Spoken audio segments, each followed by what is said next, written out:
Very good afternoon, everyone. I'd like to start with a big thank you to our EPIC colleagues for inviting us and hosting us here in beautiful Prague. It's truly a pleasure to be here.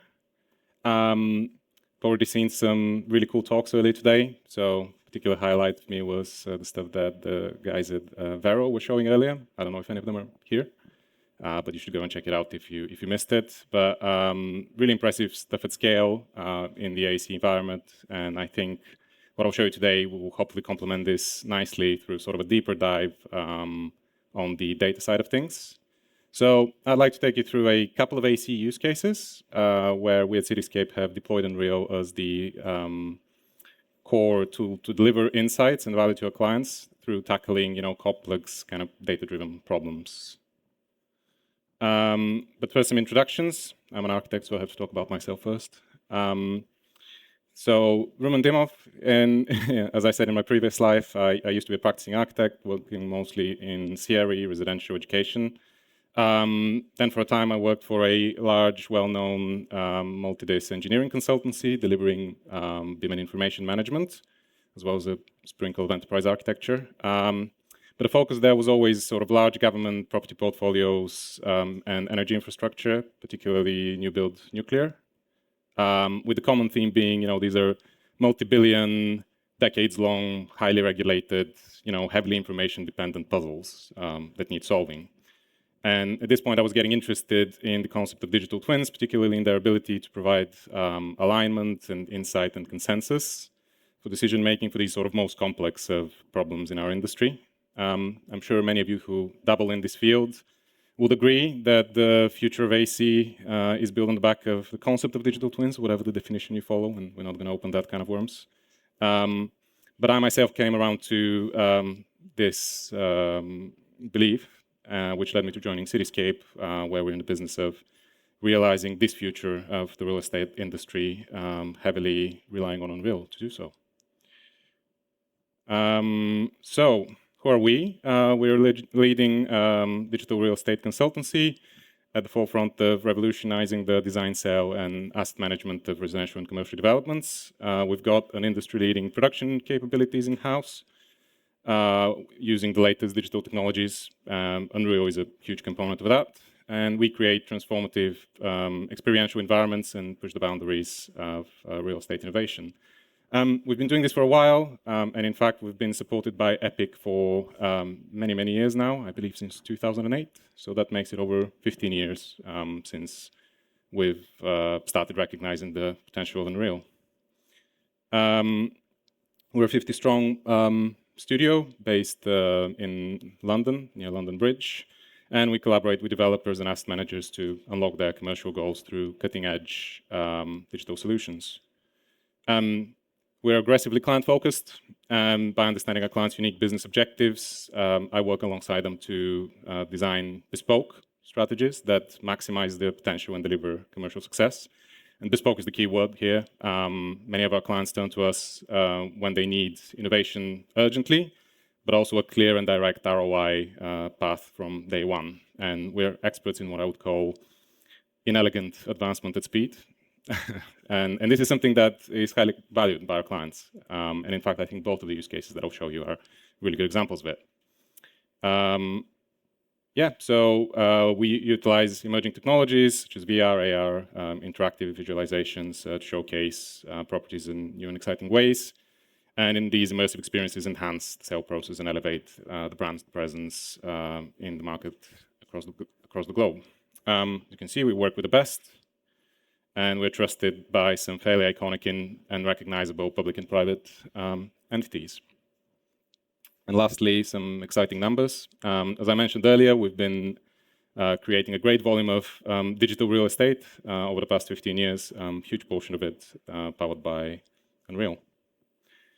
So, what are we talking about today? I'd like to walk you through a couple of use cases where we've used Unreal as the core comms tool, as I said, connected to live data and deployed through an application via pixel streaming. I'm not going to show you pixel streaming today because I just don't have that level of trust with it, but I do have the applications locally. And they are connected to live data, even though they're local. So you just have to trust me on that one. Both of these are real commercial projects. So to set the context, I will talk you briefly through the original briefs, as well as how these informed, the way we approach them. And I'll open the applications and talk you through the key relevant features at their particular point of development. Now, both of these are not in their final state. That is to say, they're working tools for solving problems first and foremost. So please treat them as such. And I'm hoping you walk away with the higher appreciation of Unreal's potential as a data comms tool, giving the user the ability to sort of immediately understand the implications of data-driven decisions in a more experiential and interactive manner. And most importantly, at speed. Yeah, we believe that for digital twins to ever get the sort of universal adoption required to have a society-wide impact, they have to be visual decision-making tools. They have to be, visual is the key word here. They must be easy to understand and experiential in order to reach the broad audience and not just us, technical geeks, right? And yeah, I think both of these use cases have a good story to tell in that space. So, DESNES Digital Twin Augmented Visual Demonstrator. It's a bit of a mouthful. To set the context for the purpose of this project, the UK is aiming to decarbonize the energy system as part of the drive for net zero by the year 2050. So to make this happen, policymakers across all levels of government need to make a lot of decisions and need to make sure that they're equipped with the insights to make those decisions as effectively and influentially as possible.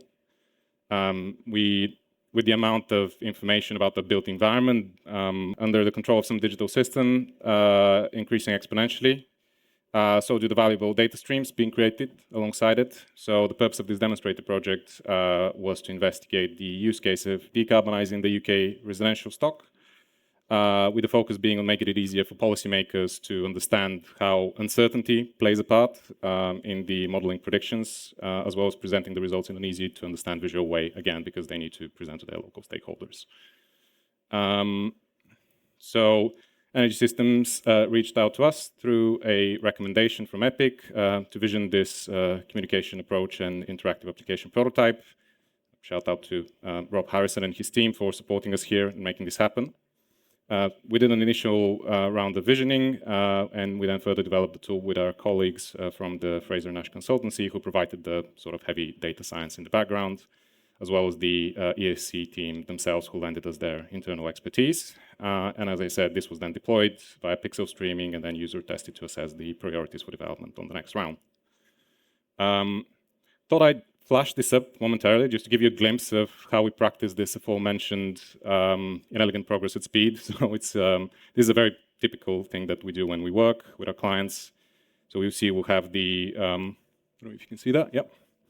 We've got the use cases in the top right here and the sprint planning.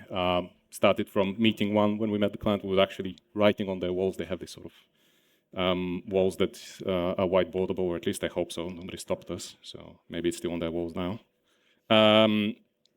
And then we've got a whole sort of stage of wirelining and establishing the general principles of how things should be related, in terms of scales and how we can best communicate the various points that they're trying to make. And this is all supported by a massive notes and precedents and various tests and discussions back and forth, mostly trying to actually get alignment within the team rather than externally. So this is me trying to make sense of things that I'm slightly underqualified to understand on the data science side of things, but very important to get to the result quickly.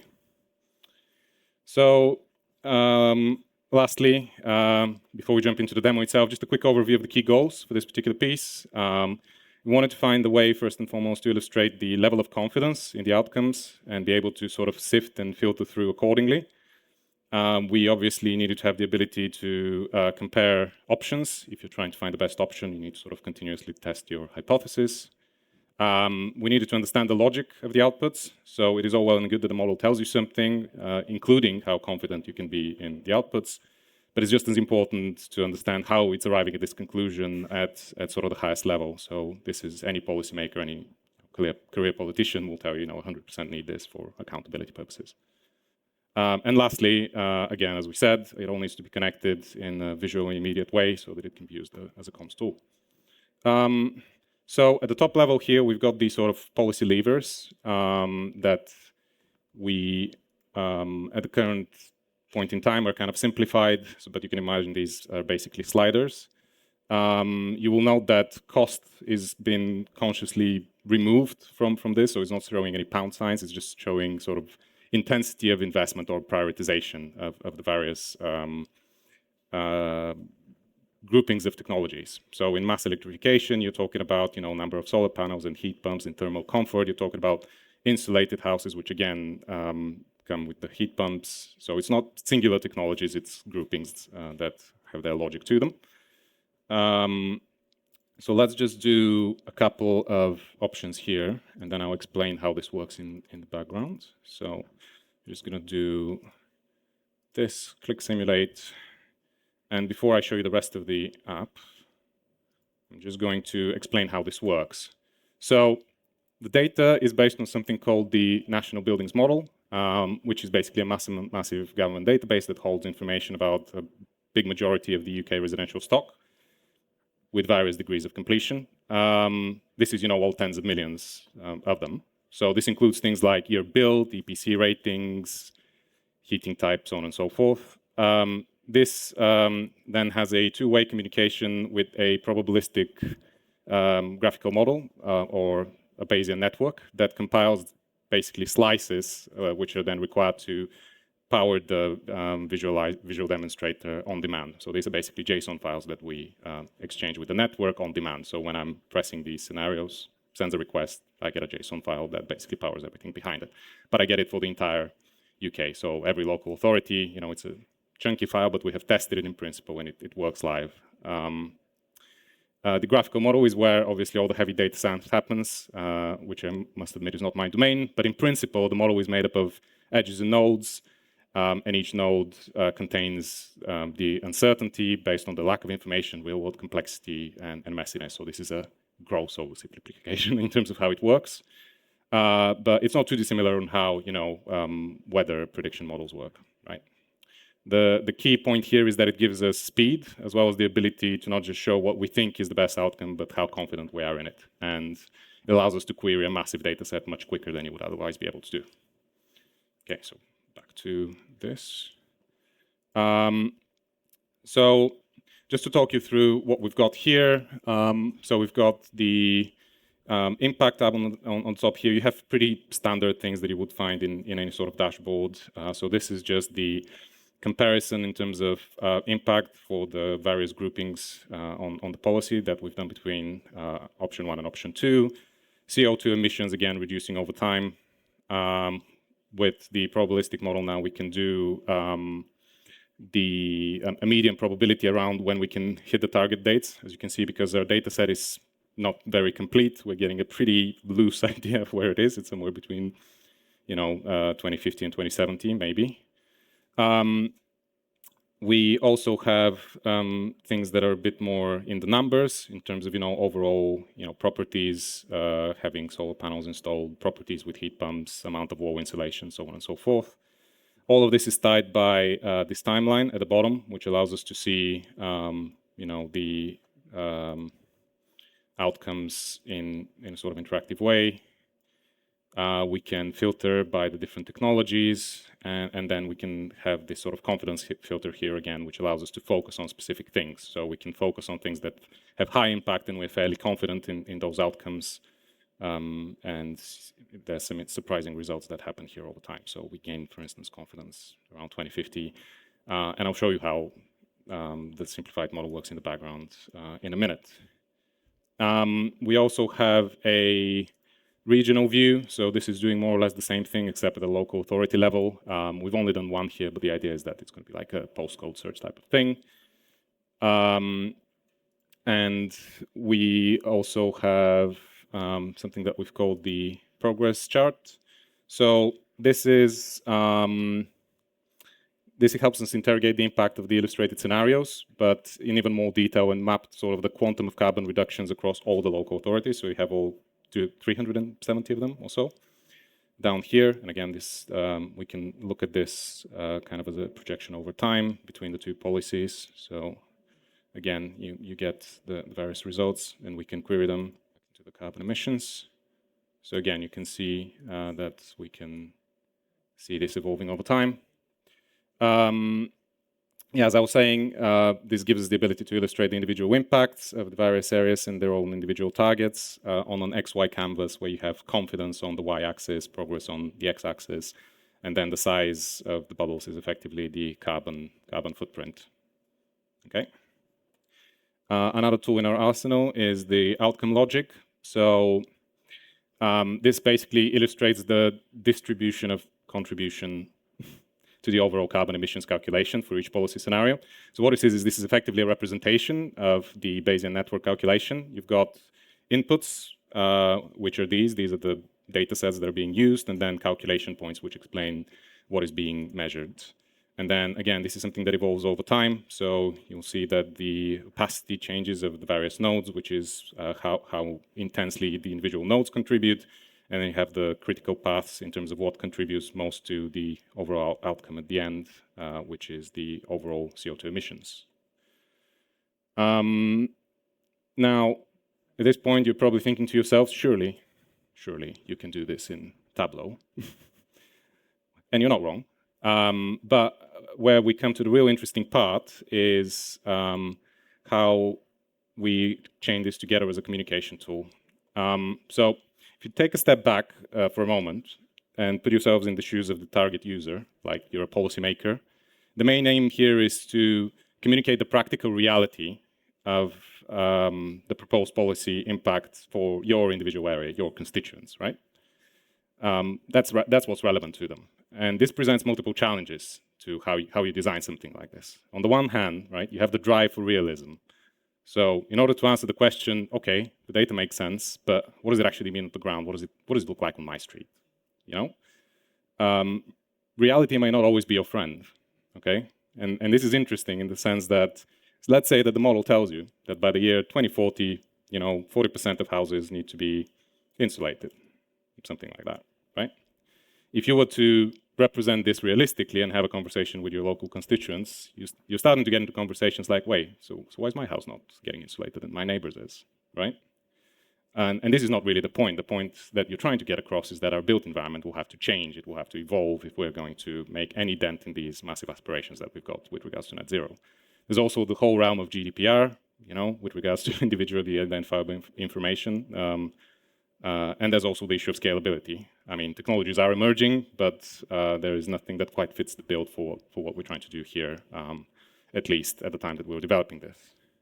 So what we've done here is, instead of representing the reality, if you will, we've imagined the target residential areas as categorized as a set of non-geospecific character areas to be used to illustrate that point instead. Now, we only have 2 here. It's obviously not sufficient. But, this is a solvable problem. You can imagine that there will be maybe 50 or 60 kind of situations which will illustrate or will be close enough that will cover most of the use cases where this is particularly relevant.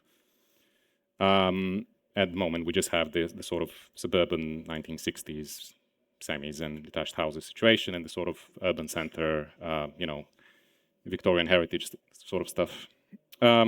Of course, there will be many more, but this is, as I said, as a challenge, it's much more manageable from a scalability and complexity perspective that we might otherwise be getting ourselves in. And again, as usual, you have, we can compare the policies. So, hope you found this one interesting. I think we're doing well on time, so I can show you another one as well, and then we can open them again if you wanted to have any questions towards the end. So, Barking Riverside. We were approached by David Watkinson, who's the Planning, Design and Communications Director at Barking Riverside, the development SPV. This ambitious project based in London aims to develop 11,000 homes, and after years of sort of diligent design, feasibility and viability testing, the Barking Riverside team was finding themselves at a critical juncture. They needed a platform that could facilitate the review, engagement and consensus building around the sort of myriad of little decisions, particularly when things are happening on the ground, in order to propel the development project forward and keep to the sort of projected timescales that they were envisaging. The mission was to create a singular unified platform where both internal and external stakeholders could converge, and a place that they could engage in an immersive and effective manner to drive the project forward. So The challenge was to address the issues of data management, complexity, and coordination inherent to any such large and complex projects with an extended development timeline. Our solution was designed to sort of prevent the fracturing of work streams and data and thought processes, and to keep this sort of vision and data central to the decision making. So we integrate a tool that would be streamlining this process of seeing, what's the current state of things, and become the catalyst of progress, for resolving. So while this opens in the background, what were the key challenges? So you obviously have to build 11,000 homes in Zone 2 of London. You're working with local authorities, developers, local stakeholders, Transport for London. How do you maintain the timeline and the commercials desire at the forefront of the mission? They had a real challenge at their hands with the long-term vision being kind of, we want to have a central source of truth to help them with design development and review, engaging with stakeholders, assisting with planning, marketing, and eventually, potentially, estate management. So also a real mix of housing developers and JVs involved on the project. So contractual arrangements for information transfer are complex. I'm sure any of you who's worked on anything like this would know. There is a common data environment, but it's always difficult to sort of structure the full picture of the master plan at any point in time at sufficient speed that they could actually resolve the things that are day-to-day issues on the ground. So what we did is, to try and unlock this for them, we built efficient pipelines to sort of quickly update models and sift through the CDE and creating builds on a regular basis and sort of pushing them for pixel streaming with various functionality in the background linked to data from the models and to spreadsheets online, which again, I'll show you an example of how this works. All right. So let's just open the extended options. So yeah, as we said, 11,000 homes master plan. I'm just going to make my mouse run a bit faster here. Embarking in London. So this is pre-Google API, so we're sort of relying on more traditional means to represent the wider context. We've got a number of tools that they would use on a regular basis, one of them being this data display tool. So here you've got all the various plots on the master plan. We're going to use this one here, so 2008A. Now, this is all information that's actually driven by various data sources, one of them being a live data sheet. I've relinked it, so what you're seeing here is all scrambled information or massively out of date. But in order to show you how this works, and this was, it was a common theme from what they wanted us to integrate. This is a sheet that they've designed in a particular way, and they don't want to change the format of it. They're like, can you just make it the two things talk together? So what we can do is, you can see out here, there's a lot of data points on this that are driven by this sheet. So I can say that, let's say, a developer has pulled out from a plot, and then Epic Games has decided to get into development. And they are going to deliver many more units on this site. So let's say they're saying we're going to deliver 600 units here instead of the 440. All we need to do is this is on Google Docs, and then I just need to come out of this and click back on it, and then we can see this has updated. So we can see, this is all something that obviously not everybody has access to, but they can dynamically kind of continue to update the overall picture on how the master plan works. This is another tool that is linked to this. So we've got a timeline tool. Again, this is something that many of you would be familiar with, just a 4D component. Again, all of this is based on the sheet, and it also kind of connects with the geometry, tags and attribution in the model itself as we build it. So again, if we wanted to say that this plot that Epic has now taken over, they can also build it a year earlier really efficiently. I can put this down here. And now this one, because it's linked to geometry, takes a bit longer to update, so it will force this update in the background, and hopefully by the end of the talk I'll be able to show you that this has moved. So currently we're saying that we're going to start construction in March 2022, and will finish by September 2023, and you'll see how this changes in a minute. In addition to this, we obviously have the ability to roam the master plan and look at it at its point in time. All this is made to be accessible via pixel streaming on touchpad, so it needs good internet connection, but it was working and they were using it on the ground. It is a bit more stylized, so this is it is 427, but all of this is obviously connected as well. We did have some temporary works components as well, so they use this a lot to discuss what sort of use cases they can have for the holding and various other temporary works, and how to deal with infrastructure, interfaces, so on and so forth. Okay. So yeah, again, hope you found this use case interesting. I mean, the key takeaway here is that Unreal, we find, is perfect for these kinds of multi-use case applications where there is a need for a lot of flexibility to integrate various data sources. And I can pull that back up in a second when we get to the questions.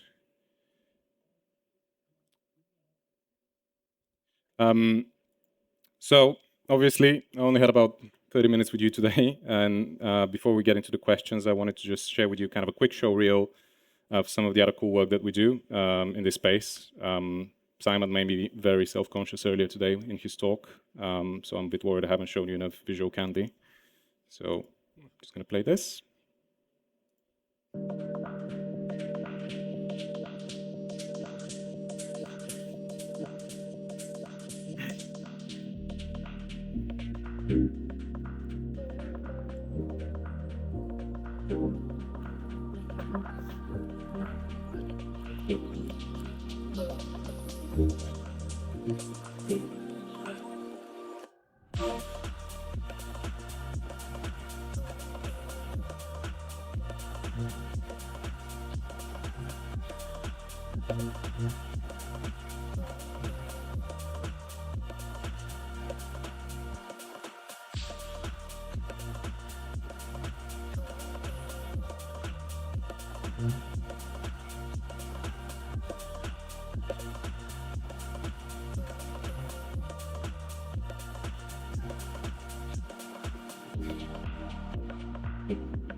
All right.